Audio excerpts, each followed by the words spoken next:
I want us to go on a little journey over the next few weeks, and we're going to start a new series called Liar, Liar, Pants on Fire. And it'll make sense to you somewhere, I hope. And so what I share this morning may not be balanced. And you might be offended by something I say, but please stick with us and thank you. We'll get there, right? Somewhere we'll get some balance in this, but it's a subject that really impacts people's lives. And this year, I want us to go through a journey of growth together so we can look back at the end of this 12 months and go, gee, I've changed. My world's changed. How I'm reacting's changed. And so that's my heart behind this series of Liar, Liar, Pants on Fire. At 5 p.m.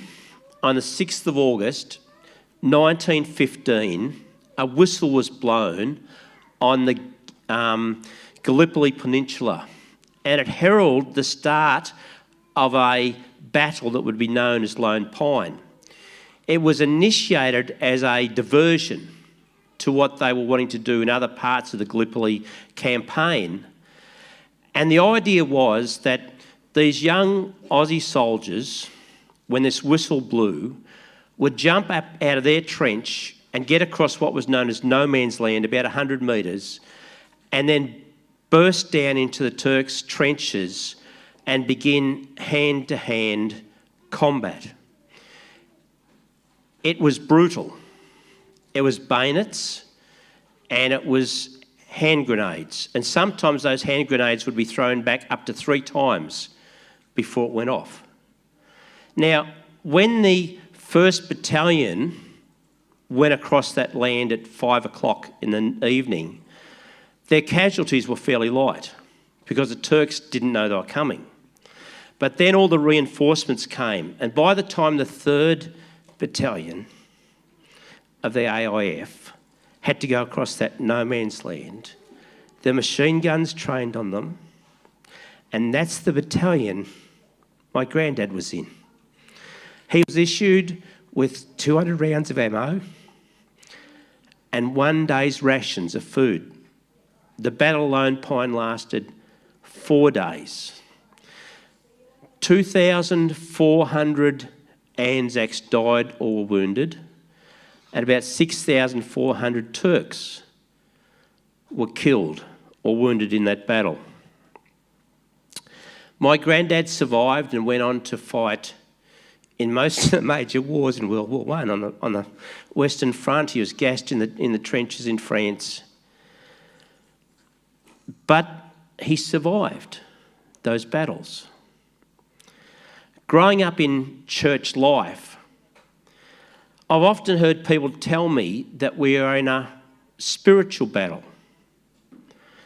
And that's a widely held belief. It may be something you hold very true in your life, that we're in a spiritual battle.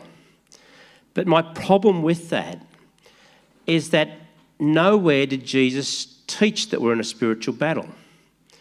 And I can't find the word spiritual battle anywhere in my Bible.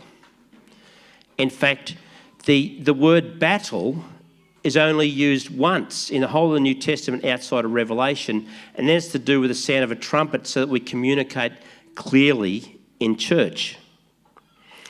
And over the years, I've had people come to me and they say things like, I must be doing the right thing because the enemy's having a real go at me. And I've never understood that logic, because in my own life, when I've been in the biggest mess of my life has been when I haven't been putting God's ways into how God would have me live. And it doesn't seem to work that way. When I see my own life, when I'm in the bullseye of God's will and I'm following what he wants me to do, that's when life works best for me. And the people that I see that are really struggling, that are tormented, that are anxious and fearful and overwhelmed by all the things that are happening in life, those are the people that are yet to be free from wounds that have taken place in their life, in their family of origin, but there's still yet a journey for them that God has for them. And I don't think that if you look at your life and you think the enemy's having a go, it's because you're doing something right. Maybe God has more for you to grow in and to step into and to set you free from. I think the spiritual battle doesn't exist. And if you thought that, well, maybe someone leading a church should be really in a spiritual battle because they're leading a church, well, I can tell you that I honestly, it's not arrogance talking, I honestly do not feel that I live my life in a spiritual battle. I know how I live my life affects other people, absolutely. But I'm at this place in my life where I'm really not aware of an enemy attack upon me, upon my spirit, and I'm living in a place of freedom and liberty. And I want you to experience that in every area of your life. See, we're meant to be copyable. When Paul starts off in 1 Corinthians chapter 11, he says, "Follow me because I'm following Jesus." And so someone is meant to be able to look at Felicity and go, "I want to be a little Felicity and follow you." To see something, if you've got friends that are far from God, surely if they look at your life, they can see something that's worth copyable. And that's because this thing works. What we're talking today works.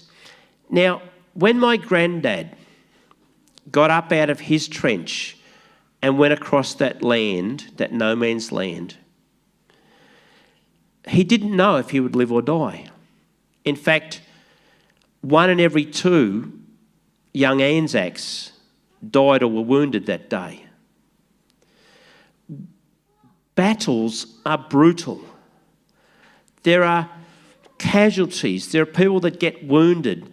There are ugly things. It's like two forces against one another. It's someone's going to die in the process of this.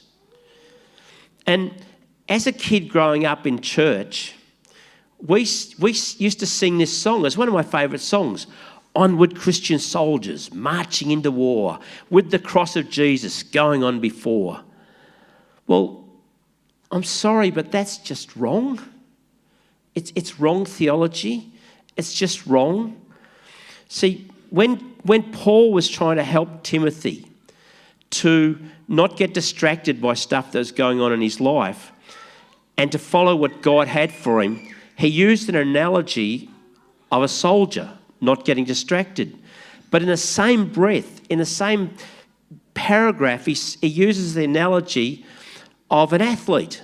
And then he talks about a farmer. But see, onward Christian farmers marching down the paddock it doesn't work the same, right? See, there's some of you in this room, you want to fight. You want to take on a fight. You're a fighter. And some of you just want to run. And what happens is the runners, if you think there's a spiritual battle, you feel defeated because you're not going to have a go. And the fighters, if you think you're going to take this thing on in your own strength, you'll get defeated. We all lose. So if there was a spiritual battle, if there was, who would it be against? Because it can't be the devil.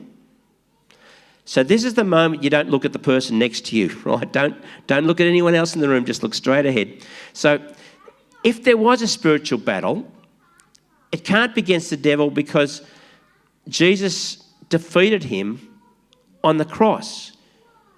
It's done 2,000 years ago. In fact, Paul says in 2 Colossians chapter 2, there's no 2 Colossians, by the way, there's only one. Colossians chapter, do you know what? I try to give where all these things come from, and I give up, right? So in Colossians, okay, it's in chapter 2, verse 15. But he's talking about the cross, and Paul says this, having disarmed principalities and powers, he made, this is Jesus, a public spectacle of them all, triumphing over it in the cross. And I think that's the moment that out in the van, Anna, I was meant to tell you to... Oh, it's up there.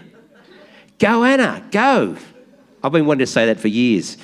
We've got a whole team out there in the van right now, and Anna was listening. And I was meant to tell her to put that up, and she's, go, Anna, well done. Very good. When Jesus was leaving this planet, he said to his leadership team, he says, all authority in heaven and on earth has been given to me. And he says, therefore go. And he slapped a little deputy's badge on us. And he sent us out. And he said, these signs will follow those who believe because of this authority that I've given you. And if that was just for his disciples back then, it would be, so what?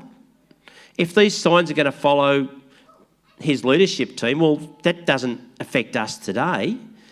But it does, because Jesus said that it would be for those who believe. These signs would follow those who believe. That's gone down through the generations. That's you or I in this room. If you believe Jesus is who he says he is, and if you're wanting to follow him, these signs are part of our authority that he's given us. And in that list of signs is included, in my name, in my authority, you'll cast out demons. It doesn't say we'll battle them. It doesn't say we have to fight them. It just says we have authority over the enemy. I know this would never happen. It certainly never happened to me. I don't think it's probably ever happened to you. But just imagine you got pulled up for speeding. And the beautiful police person came over and started crying and begging and pleading you to slow down next time. Please, please. And they're just begging. And if they were doing that, they wouldn't understand the authority that they are to operate under. God has given us an authority. We don't have to beg. We don't have to plead. We just have to function in it. It's not a sound of loudness. It's a position that he's put us in. And when Paul heard that there was some Christians in a place called Colossus or something like that, and they were thinking that they were in a spiritual battle, so they were making up their own rules, and they were fighting in their own strength with their own wisdom. They were using traditions.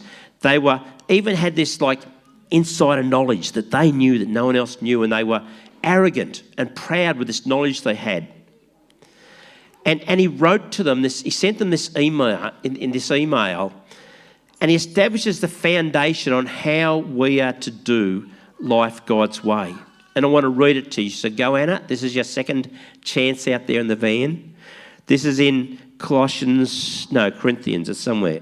Colossians. Yep, that's the place. All starts with C. Was that you, Joe, helping me back there, was it? Oh, you can see it.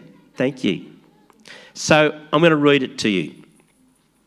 So we have not stopped praying for you since we first heard about you. We ask God to give you complete knowledge of his will and to give you spiritual wisdom. See, spiritual wisdom is in place of our wisdom, and understanding in place of our ignorance.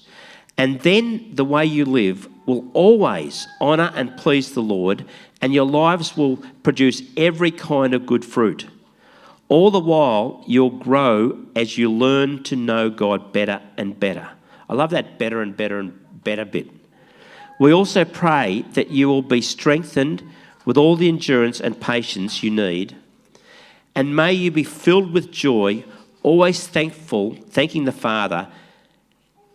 He has enabled you to share in the inheritance that belongs to his people who live in the light. For he has rescued us from the kingdom of darkness. Some translations put the power of darkness. Another version puts it this way: God rescued us from the dark power of Satan. It's done. It's what he did on the cross. And he has transformed us into the kingdom of his dear Son, who purchased our freedom and forgave our sins. That's for here and now. That's now. It's not one day when we get to heaven. This is for now. And then Paul adds, and you have been given fullness in Jesus, who is the head over every power and authority. Nowhere in that is Paul saying that we're in a spiritual battle. He's explaining our authority in Jesus and how we are to live. And it's liberating. It's not leaving it up to this thing that we've got to take on this battle. It's actually functioning in all that Jesus has done in his authority. Now, I can hear some of you going, hang on. Didn't Paul say something about the weapons of our warfare are not carnal? That's King James language from 500 years ago. That's where that language comes from. Now, the word that Paul used that's translated in the King James warfare is the Greek word stratia. And I had a look on Wikipedia, and it has a whole history on this word. I'm not going to bore you with it, but this word has an amazing history. But when Paul used this word that the King James translates warfare, there are two main ways you use this word. One was if you enrolled in civil or military work, or if you were enrolling in to serve God in some way. And the Strong's Concordance says that Paul was talking about his apostolic call. We would say fulfilling God's purpose for your life. That's what he is describing. And the word weapons can just as accurately be the other word to use is tools. And Paul is saying God has given us tools to live how you want to live for God. It's that simple. It's not a warfare. Now, modern translations of the Bible don't use the word warfare. The NIV doesn't. It uses the word fight. And the New Living Translation says it this way. So, Anna, this is your chance to go again. We use God's mighty weapons, not worldly weapons, to knock down strongholds of human reasoning and to destroy false arguments. Now, Vine's New Testament dictionary takes this word stratia, this call upon our life, and he says that when Paul uses it, it's to explain that when we enroll in God's kingdom to follow Jesus, it sets us up for what they describe as spiritual conflict. I know I've been working and going on over this, right, for a little bit. And I know it's a little bit boring in some ways. But I'm wanting to take us on a journey because it's really important. I want you to find the freedom and the tools that God has for you to live how you desire, how you really want to live. And when Paul is describing this, what the Vine's dictionary says is a spiritual conflict, it's not a spiritual war. It's a conflict between our desires. It's a conflict between what we want in our life. It's a clash of interests. And I've said all this morning to ask you two questions. Where is the conflict, this conflict between our interests, where's that played out, and who is it with? It can't be against Satan directly, because we know what Jesus has already done on the cross, right? And remember, Paul says that Jesus has disarmed the powers of authorities. Now, in this disarmed state that Satan is right now, the only power he has is the power of a lie. And when you believe the lie, you empower the liar. And we rearm him He has no power until we rearm him. Paul says he's been disarmed, but when we believe the lies that come into our thinking, we suddenly empower him into our life. Where is the conflict? Who is it with? I've never met Andy. He's watching right now. His brother in New Zealand is watching right now, Byron. His sister, Bonnie, is watching right now in Lakes Entrance. But I've never met Andy. He lives near Bateman's Bay. And in the last 5 months, I've texted Andy back and forward nearly every day, sometimes multiple times a day, sometimes till way after midnight, Andy. We're going to get that back, Andy, aren't we? A bit more normal hours, right?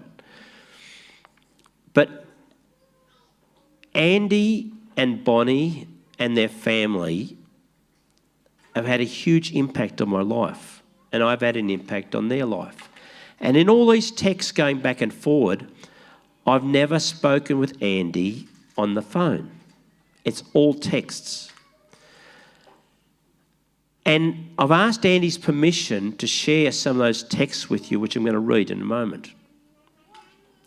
But just to help to set the scene, in Andy's world, there's been a lot of trauma, a lot of loss, a lot of grief. And he's had very, very good reasons to be feeling overwhelmed and in a mess. But over the last 5 months, there's been a pattern where Andy, when things go wrong, Andy spirals down and down and down. He doesn't want to be there. But what happens is his thought process begins and tells him lies that are not true. And he believes them. And it takes him to a very, very dark place. And Andy doesn't want to be there, and he tries to climb out, and he can't because the lies are keeping him imprisoned. But 3 weeks ago, Andy had a very significant encounter with God. And in the last 3 weeks, I've seen a life transformation in one human being. And I want to read you some of that life transformation so you can see it, how it's been playing out. At nearly midnight on Christmas night, on the 25th of December, Andy sent me this text.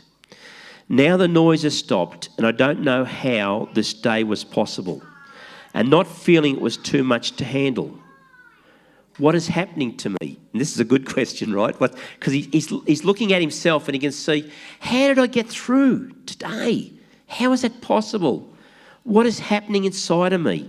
And then he says, something in me has changed, and I can't explain it well, but I think I'm seeing things differently. Something has changed. I love what he says here.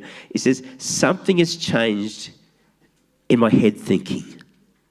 Something has changed in the truth that I'm believing. And then the next day, the 26th of December, he says, it's hope for me and Cherie, that's his wife, and our kids, to heal too through the grief. It's hope for happy to become normal again. Hope for more learning and understanding of God. And then the next day he says, Cherie said yesterday she sees a change in me too. Wives, we know our husbands.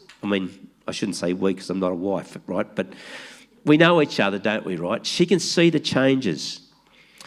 Then on New Year's Eve, he was at his mate's place. He didn't really want to go out to celebrate New Year's. And he sent me this. He said, hard though, with so much bad this year.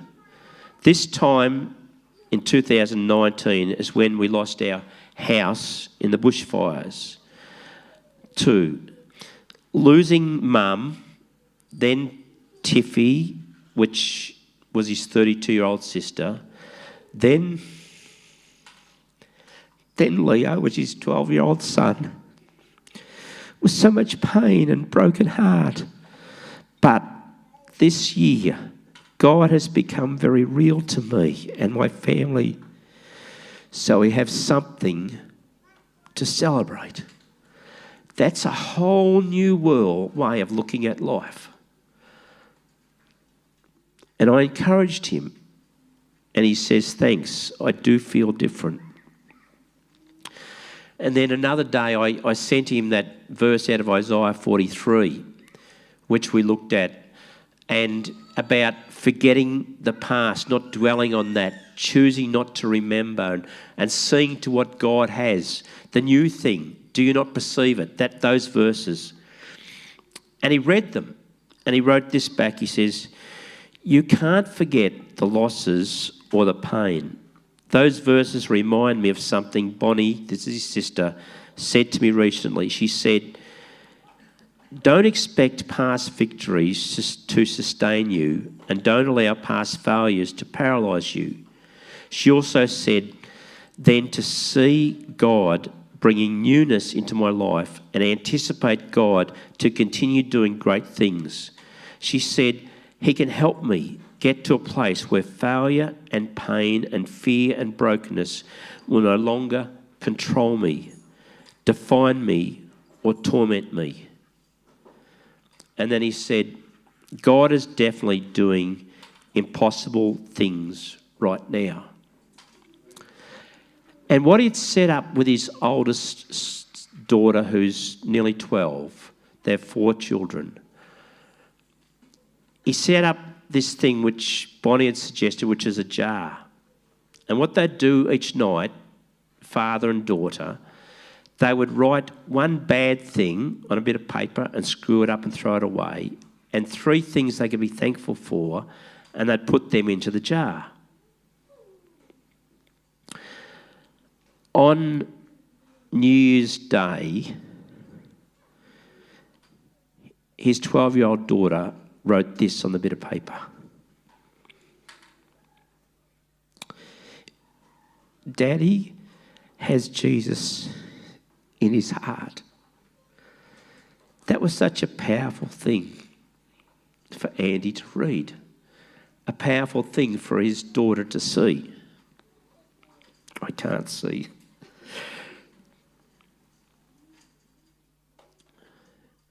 This week, Andy began reading the Bible for the first time. And so he asked me what translation to read, and I said, pick the book of Mark, because it was written to Aussies. And so he read the book of Mark, and he texted me his insights out of it. And it was just brilliant, hearing someone that's never read the book of Mark before, and he's saying, why is there a difference between the miracles Jesus did and what you see now? He says, I'm confused. Because that shouldn't be so. And it shouldn't. Because we have this authority. And so, as he's been reading, and as God's been speaking to him, this week, things have got a lot harder for his sister. And normally he would have spiralled down as she physically spiralled down. She had a fall that put her back in hospital in a very bad way. And instead of, at the worst of it, being an absolute mess, Andy texts me this. He says, praying, not just praying, but listen to this, praying for good answers. And then she was about to have a scan and things were happening. And then he texted me back. He says, we can cry and thank God for the good news. Like, this is life transformation. And I encouraged him, and he says, thanks, I don't think my fears grip me like they used to. So I can think a little bit clearer now. I've been praying for God's peace. Andy is discovering the truth of what Paul wrote in Colossians or Corinthians, whatever it is. Corinthians, this one is. And I'll read it out to you. This is our last verse. The weapons, the tools we fight with are not the weapons of the world. On the contrary, they have divine power to demolish strongholds. We demolish arguments and every pretension that sets itself up against the knowledge of God, and we take captive every thought to make it obedient to Christ. Where is all this played out? Who's it played out with? It's inside us. It's so personal. This conflict, this opposing desires is within us. It's in here. It's not some external battle. It's in here. This conflict between... See, last year, I lost 10 kilos in 10 weeks, and Jeff said I wouldn't put it back on. I had so much fun putting it back on. It was just, I loved it. I just ate wherever I wanted to eat, and it was fantastic. And then I got to January the 1st. And I thought, I've got to start this all over again. Fair dinkum, I'm an idiot. I'd worked so hard. But see, this is the trouble. I have a desire to be healthy, for my grandkids to have lots of me forever and ever. That's a noble, good thing. And then I have this strong desire for anything that's a combination of sugar and fat. And I have this conflict within me. And what happens when I start eating the evil stuff, it's because I'm deliberately choosing the thoughts that support that says, it's okay, I'll be good tomorrow. Right? And it's how the enemy gets in. He feeds, because we all have strong desires that will take us the wrong way, and we have these noble desires to go another way, and the enemy feeds lies in. And he's a liar, pants on fire. That's him. And we're going to expose him for the liar that he is. And over the next few weeks, we're going to go on a journey where Andy has been the last 3 weeks, seeing how God has changed the way he thinks. And it's not like he's struggling to do it. He's just discovered that God has tools. And as he prays, as he said, I prayed for God's peace, God gives it to him. It's not complicated. Let's pray. Father, I thank you for every individual in this room. I thank you for every person watching online or will watch in the days and weeks to come. All of us have a story. All of us have families of origin. All of us have areas we are defeated in. And yet, God, you've given us tools to be able to live the noble life you want us to live, that we want to live. Free, not imprisoned into a bunch of lies. We know they're lies. We don't know how to get out sometimes. And so, Lord, I pray you would bring freedom and liberty. You say that the truth will set us free, which means that lies imprison us. And Satan is a liar, pants on fire. And this year, we're going to live differently, not fighting, but walking in the authority that you have for us and understanding the tools that you've given us to use. I thank you for that.